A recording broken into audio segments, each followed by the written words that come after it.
Assalamu alaikum everybody, welcome to another video on the Quran study channel. Many of you will have seen in the Quran this verse or been told about it.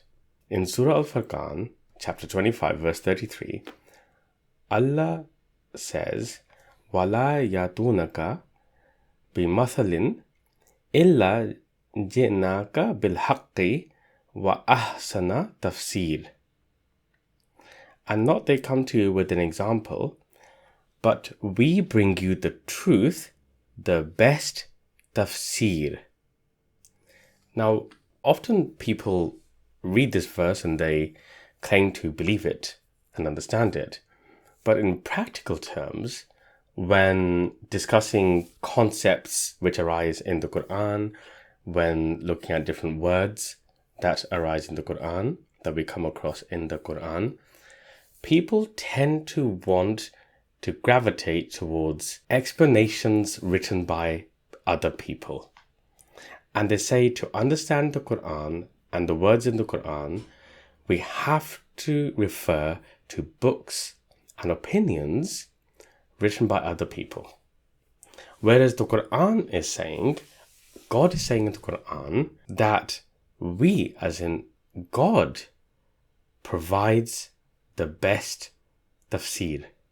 And what has God provided to us? The Quran. So what I'm saying is that more efforts are required for us to understand how the Quran can be used to provide us with the tafsir of its own concepts and words. And today we will see how God provides the best tafsir in the Quran itself. And the way I thought we would do this today is by taking the word Taqwa. The word Taqwa comes up in the Quran many times. And so it's really important for us to understand what it means.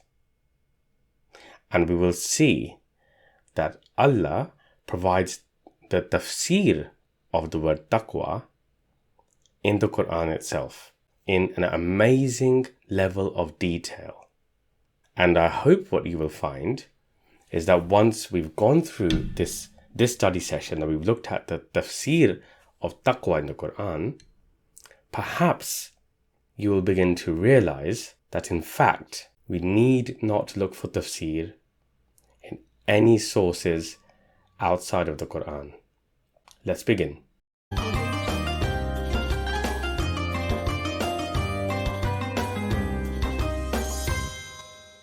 Okay, so the way we're going to do this is, first of all, we're going to understand from the Quran why we actually need to understand this word taqwa. What's so important about it? Secondly, we will then study the definition of taqwa provided in the Quran and the tafsir of this word within the Quran itself. And the third thing we want to do in this study session is look at how Allah has used synonyms and antonyms in the Quran for the word taqwa in order for us to obtain further understanding and detail of this important word. It's really important for us to understand how God uses synonyms and antonyms so that it increases the toolkit that we have in our methodology for studying the Quran. So we're using taqwa as an example, as a form of training for us in terms of how one must study the Quran to obtain and derive its true value. Okay, so let's start. Number one, why do we need to understand taqwa? What are the reasons? Well, firstly, we need to understand what it means to have taqwa in order to obtain guidance from the Quran. For example, in chapter 2, verse 2, Allah says, ذَلِكَ الْكِتَابُ لَا رَيْبَ فِيهِ هُدًى لِلْمُتَّقِينَ That is the book in which there is no doubt. Guidance for the muttaqeen. So there is a condition here placed in the Qur'an for obtaining the guidance, which is that we must be muttaqeen, those people who have taqwa. Okay, that's reason number one. Reason number two is to obtain the criteria to understand the truth and falsehood, to understand the right from the wrong. Allah says in chapter 8, verse 29, and this is the middle bit of the verse which we are focusing on, In tattaqullaha yaj'al lakum furqanan. If you have taqwa of Allah, He will grant you criteria. And it goes on to say, and will protect you from the results of your bad deeds, and Allah is the possessor of bounty, the great. But here, can you see Allah saying that if you have taqwa of Allah, He will grant you the criteria. And the third reason is to achieve peace and Jannah. Chapter 44, verses 51 to 52, Allah says, Indeed, the muttaqeen, those people who have taqwa, in a place of peace, security. Innal muttaqina fi maqamin amin.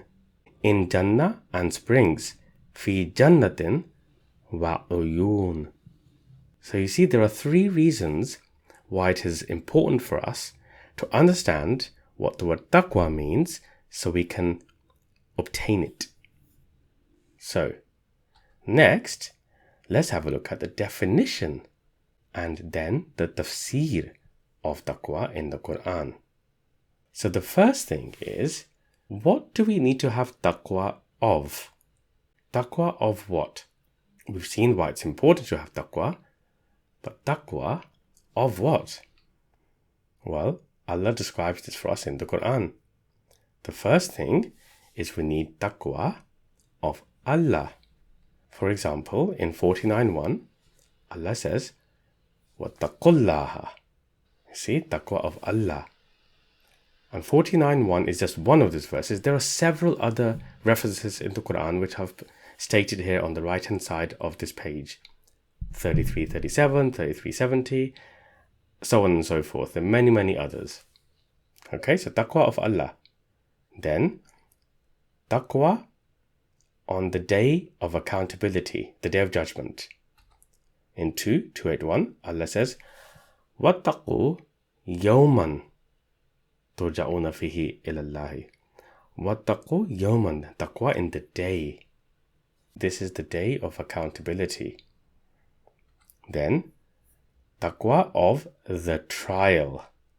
Oh, and by the way, in terms of taqwa in the day of accountability, again, on the right-hand side, I've stated some other references that you should have a look at. Allah is repeating in the Qur'an what we need to have taqwa of. Taqwa of the trial. 8:25, Allah says, وَاتَّقُوا fitnatan. Fitnatan is the trial. So we need to have taqwa of the trial. What are the trials and tribulations? That's a separate Quran study session that we can do. I'll take a note. And taqwa of the fire. The fire, the punishment. In 3:131, Allah says, وَاتَّقُوا النَّارَ.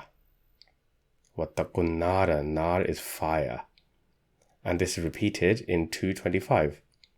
So you see, these are the elements in which we need to have taqwa per the Quran.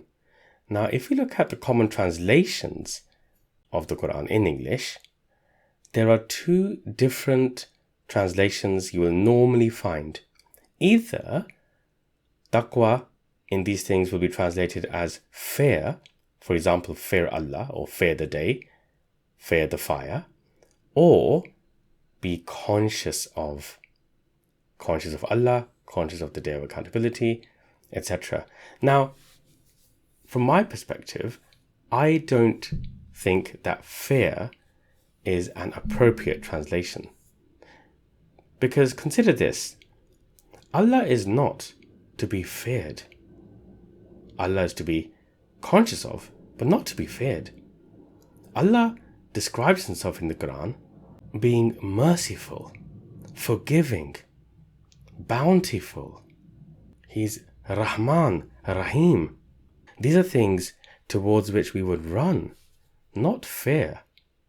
So I don't feel fear is the correct translation, even if the root word of the word taqwa could be fear. But in the case of the Qur'an, being conscious of these elements is more appropriate. Okay? Now, let's have a look at the tafsir of taqwa. So if we are to be conscious of these four things, how? What do we physically, practically have to do? Indeed, that's why we would want to understand the tafsir, the description, the explanation, wouldn't we? We would want to know how we can obtain taqwa. What do we practically have to do? So that's what we're going to study next. But before we do that, just a reminder, please do subscribe to our channel. We have lots of different study sessions on the channel in which we are looking deeply into the meaning of the Qur'an and the practical application of it. And please, while you're doing this, click on like on this video because that helps to spread the message. Thank you. Okay, so now we're going to have a look at the tafsir of taqwa in the Qur'an. Now, if we look at all the different places in which the word taqwa or its derivatives are used, you get to see the tafsir, the explanation. Look at this. These are the verses where Allah describes in detail, in practical terms, what taqwa is. Just look at this. Look at the blessing given to us by God in the Qur'an in terms of the extent to which He's explaining to us, describing to us what taqwa means. It's incredible, isn't it? Now, in terms of this study session, in order to help us to understand what all of this really means and how you would take the key messages from this, what I have done is split this into key segments. So, for example, the first segment or the first explanation of what taqwa is to accept and follow the revelations from Allah. Where are the revelations from Allah? The Qur'an. So Allah is saying, in order to have taqwa or obtain taqwa in those four elements that we looked at the beginning, the meaning of taqwa, we have to follow the revelations. So that means we have to make efforts to understand it. And that's what we're doing today, for example. We have to accept and follow the revelations from Allah. Now, there are lots of different verses here, and I've given you so many different references. In your time, you should go through some of these in order to see how they've used the word taqwa and how that's been explained. What I'm going to do is go through just one of these. For example, 6:155, Allah explains how to obtain taqwa or to be a muttaqi. We have to follow the revelations from Allah. Here, Allah says, وَهَذَا كِتَابٌ أَنزَلْنَاهُ مُبَارَكٌ فَاتَّبِعُوهُ وَاتَّقُوا لَعَلَّكُمْ تُرْحَمُونَ. And this is a book. We have revealed it, a blessing. Allah is talking about the Qur'an here. So follow it. So follow it and have taqwa so that you may experience the mercy.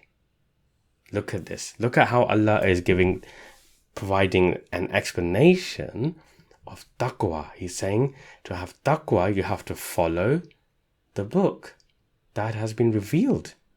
And the outcome of it is that we will experience the mercy of God. So, can you see how there is a description here of taqwa? A tafsir. Following the book. Okay. So accepting and following revelations from Allah. The other, or a second category, is to persevere in good deeds and justice and not to spread corruption. And look at all of these different verses where Allah is describing this, that taqwa is to persevere in good deeds and justice and to avoid the spreading of corruption. There are so many verses. What a blessing from God. Look at how many ways in which He's describing the meaning of the word taqwa for us in the Qur'an itself. So pick one or two of these and have a look. We're going to move on to the next one.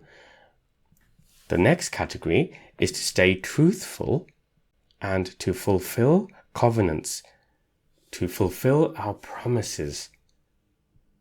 Being truthful and fulfilling our promises. Being truthful, like 9119. Speaking rightly, 3370. Providing truthful testimony, 5107. Do not break covenants, 856. Keeping the bond with Allah. And then another category, stay within the bounds or limits set by Allah. Allah is using the word taqwa to describe the aspect of staying within the limits that have been set by Allah. And those bounds, those limits have been set by Allah in the Qur'an itself. This is part of the tafsir of taqwa. To have taqwa, we have to stay within the limits set by Allah. Next, avoiding the temptations of Satan.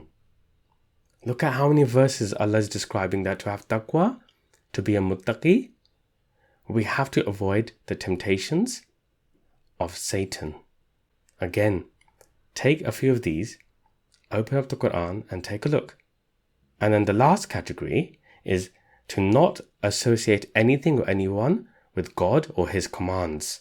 Shirk, not doing shirk. Serving God alone. Turning only to Him. Do not invoke anyone besides Allah. All of these have been linked with the word taqwa. They describe taqwa. So if we pull these categories together, here we have a high-level tafsir of taqwa from the Qur'an. Number 1, accept and follow the revelations from Allah. Number 2, persevere in good deeds and justice and do not spread corruption.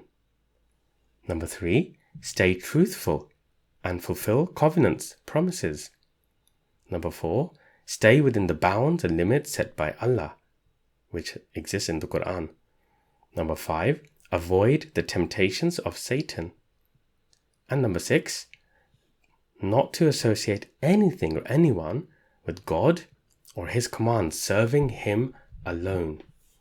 This is just a summary of this detailed tafsir of taqwa in the Qur'an itself. Now tell me whether you feel we still need to look outside of the Qur'an to obtain tafsir of taqwa. Do you feel that Allah has left anything out in describing taqwa? Let me know in the comments. Let me know whether you feel that this description truly is ahsana tafsir, the best tafsir, the complete tafsir. I'm really curious to get your view. Because most people, it has to be said, they're not aware that the Qur'an provides such tafsir. They're blindly accepting that to obtain tafsir, you have to look and read and listen to sources outside of the Qur'an. Whereas Allah says that Qur'an is ahsana tafsir. Okay, the next part and the last one is how Allah uses synonyms and antonyms in the Qur'an to provide further clarity of the meaning of taqwa. There's even more clarity provided by Allah. If you're saying even that's not enough, Allah's saying, okay, let me explain it a bit more to you. Now, at this point, you might, because we've already spent about 20 minutes studying this, and maybe there's a lot for you to take in. Maybe you want to have a look at some of the verses which I've provided reference to in this study session. You could take a break. Just pause this video for maybe 5 minutes, 10 minutes, or come back to the video at a later time. But please do have a look at this next bit. This is really, really useful and important, and it will really help you to enhance your toolkit which you use to study the Qur'an. It's a really very important part of the toolkit, the use of synonyms and antonyms in the Qur'an. So don't go away. Do come back to this if you're taking a break. And again, just a reminder, please click like on the video to help spread the message. Subscribe to our YouTube channel because we're putting up study sessions very regularly, and it really helps us. It really helps us to spread the message, the truth from the Qur'an. If you're ready to move on, let's have a look at this. Allah uses the word al-birra as a synonym of taqwa in the Qur'an. Al-birra is translated as piety, undertaking pious actions and deeds. In Surah Al-Baqarah, chapter 2, verse 189, let's have a look at something which we find in the middle of this verse.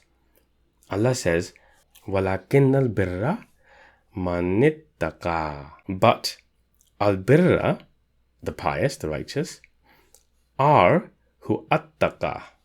So those people who undertake the activities of taqwa, they are al-birra.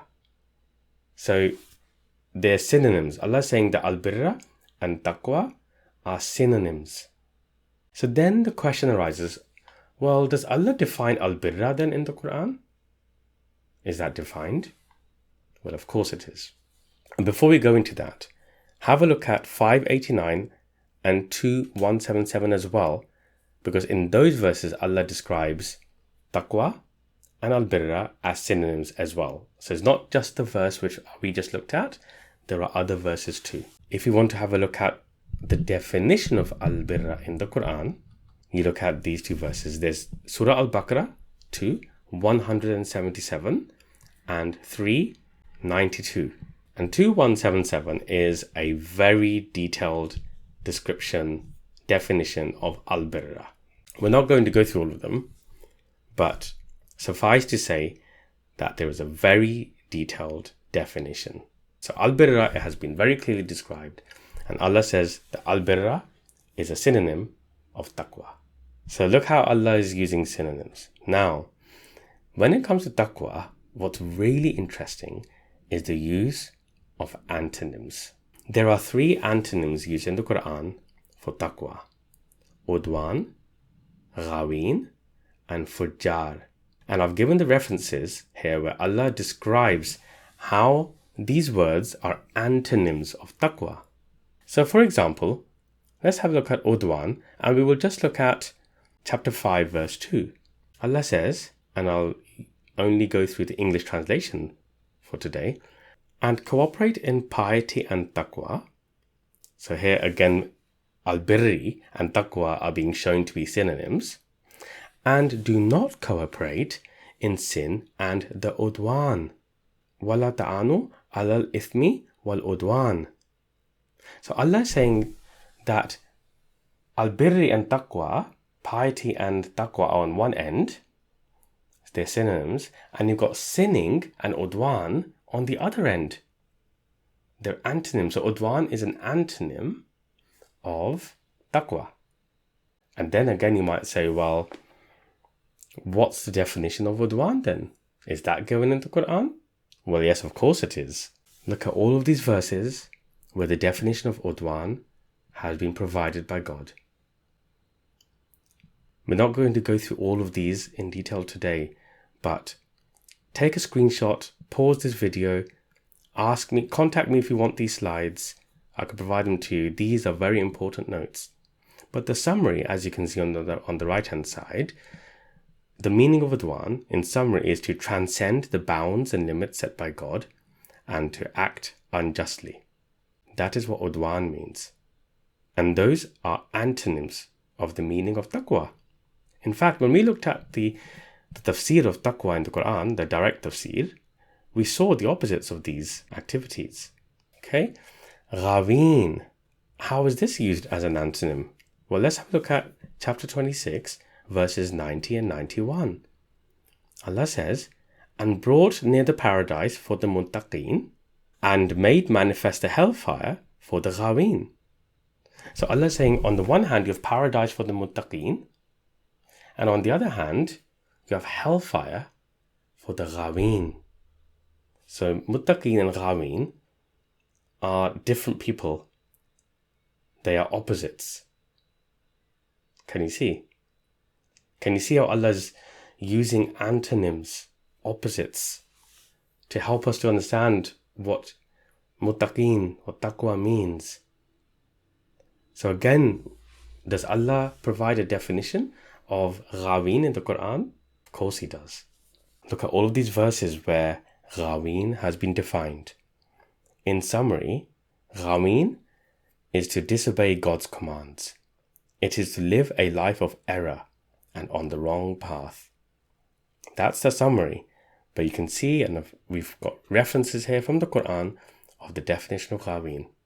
Now, we're going quite deep here. We're looking at synonyms, antonyms. We've got so many different verses. So take your time. I'm providing summaries in our notes here today to really help you to get an understanding. But don't be afraid to take your time, open the Quran, look at these verses, and obtain these blessings yourself. Let your minds open up. Let God open up your minds. Let Him teach you. Let God teach you by defining these words, by providing the tafsir of these words to you. Then we have fujjar. Okay, let's have a look at chapter 38, verse 28. Allah says, or should we treat those who believe and do righteous deeds like those who spread corruption in the earth? Or should we treat the muttaqeen like the fujjar?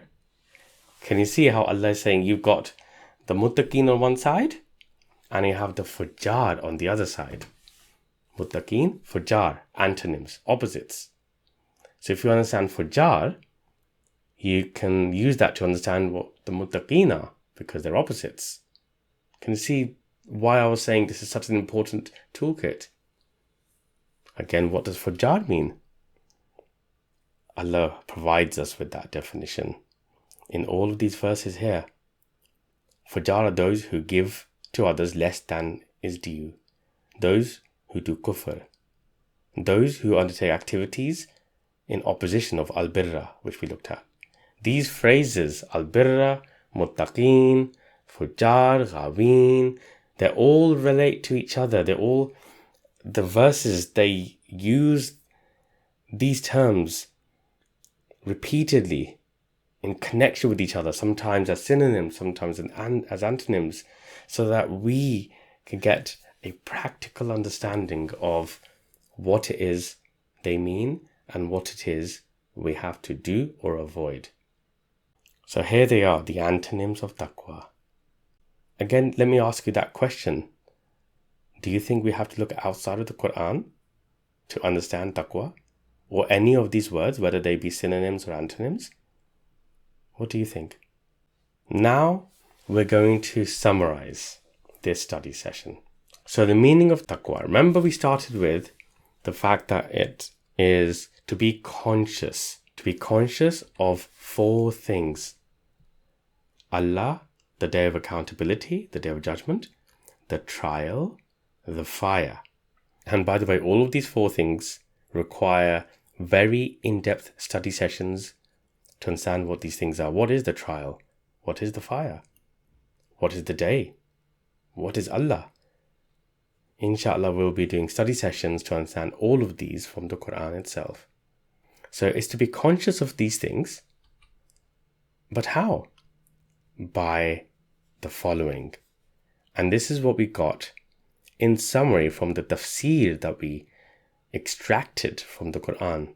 So it's to be conscious of these four things by following the revelations from Allah, by persevering in good deeds and justice, by not spreading corruption, by staying truthful and fulfilling our covenants, by staying within the bounds set by Allah, by avoiding the temptations of Satan, by not associating anything or anyone with God or His commands and serving Him alone.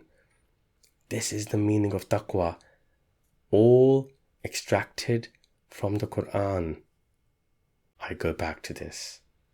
This is why Allah says, wa ahsana tafsir. We bring you the truth and the best tafsir, the best explanation. Let me know what you thought of that study session. For me, it's proof, it's evidence that the Qur'an itself is tafsir, and that Allah has not left anything out of the Qur'an, and that if we make efforts, we are able to extract meanings of the words used by God. We're able to extract the practical application that is expected from us. Everything has been revealed to us by God. Allah is the teacher. So now when the next time somebody mentions to you, states to you, explains to you that to understand tafsir, you have to look at some other books outside of the Qur'an, you have to follow people other than God, you have to look for guidance from people other than God, I hope something will enter your mind to reflect back on what we've just studied today. And this is just an example of one word, taqwa. One word. We looked at the tafsir of one word. Imagine the depth in the Qur'an that every single word has its explanation, its tafsir. I hope that was useful. Thank you for watching this video. See you on the next Qur'an study session. Until then, stay blessed. Peace. أفلا يتدبرون القرآن